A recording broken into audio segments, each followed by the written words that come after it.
кишоварзони ноҳияи Зафаробод яке аз аввалинҳо шуда дар миқёси вилояти Суғд чиниши пахтаро оғоз намуданд. бояд гуфт ки дар ноҳия соли ҷорӣ майдони кишти пахта 10107 гектарро ташкил медиҳад. деҳқонон асосан навъи тухмиҳои ба маҳал мутобиқи Хужан 67, Сорбон, Султон, Дӯстӣ, Лазер, Мая ва ғайра киш намуданд ки ҳосили хуб ба даст овардан имконпазир аст. соли ҷорӣ мувофиқ хоҷигии кишоварзии ноҳияи Зафаробод дар майдони зиёда аз 10 000 гектар кишти пахта гузаронида шуда, кишоварзони ноҳия ҷиҳати баландбардоштани ҳосилнокии пахта тамоми чораҳои заруриро андешиданд.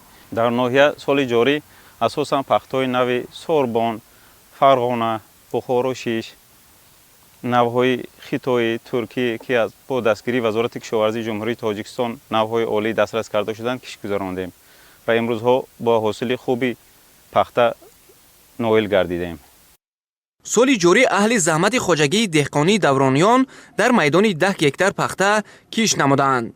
кишти саривақтии пахта гузарондани корҳои агротехникӣ ва таъмини заминҳо бо об имкон дод то ҳосили пахта саривақт пухта расад. дар маросими оғози чиниши пахта раиси ноҳия, роҳбарони хоҷагиҳои деҳқонӣ, собиқадорони меҳнат ва сокинон иштирок намуданд. бояд гуфт ки пахта аз зумраи ашёи хоми саноатӣ дар кишвар маҳсуб ёфта, он дар самти баланд бардоштани сатҳи зиндагии сокинон, фароҳам овардани ҷойҳои нави корӣ мусоидат менамояд. соли ҷорӣ маҳз бо дастгирии пешвои миллат муҳтарам Эмомалӣ Раҳмон ва мақомоти иҷроияи ҳокимияти давлатии вилояти Суғд як адад агрегати нави обкашӣ дар пойгоҳи обкашии Мирзочул 1 ворид ва васлу насб карда шуд, ки ба ин васила таъминоти об хуб гардид ва деҳқонон ба оби полезӣ ба таври зарурӣ дастрасӣ доштанд. имсол деҳқонони ҷамоати шаҳрак дар майдони 2051 гектар кишти пахта гузаронида ният доранд ки аз ҳар як гектар то ба 25 центнери ҳосил ба даст оварда барои ғанӣ гардондани хирмани хоҷагиҳо сайми кӯшиши худро ба харҷ диҳанд. ва имрӯз мана чхеле ки шоҳид ҳастем дар хоҷагии деҳқонии даврон ба чиниши пахта оғоз бахшида шуд ва ин хоҷагии деҳқонӣ дар майдони 10 гектар кишти пахта гузаронида ва мувофиқи муайян кардани ҳосили пешакии биологӣ ба ҳар як майдони ин пахтазор 55 центнери ҳосил рост меояд.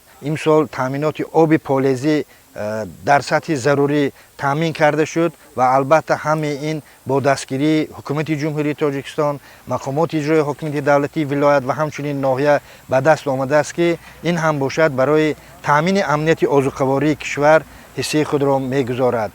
тибқи иттилои мутахассисон, нашънамои пахта дар хоҷагиҳои деҳқонии ноҳия хуб буда, дар саҳро ҳосили фаровон омодаи ғунучин мебошад. мақомоти иҷроияи ҳокимияти давлатии ноҳияи Зафаробод тасмим гирифтааст ки маъракаи ҳосилғундориро дар сатҳи зарурӣ ба роҳ монда, ҳосили пахтаро беталаф ҷамъоварӣ намояд.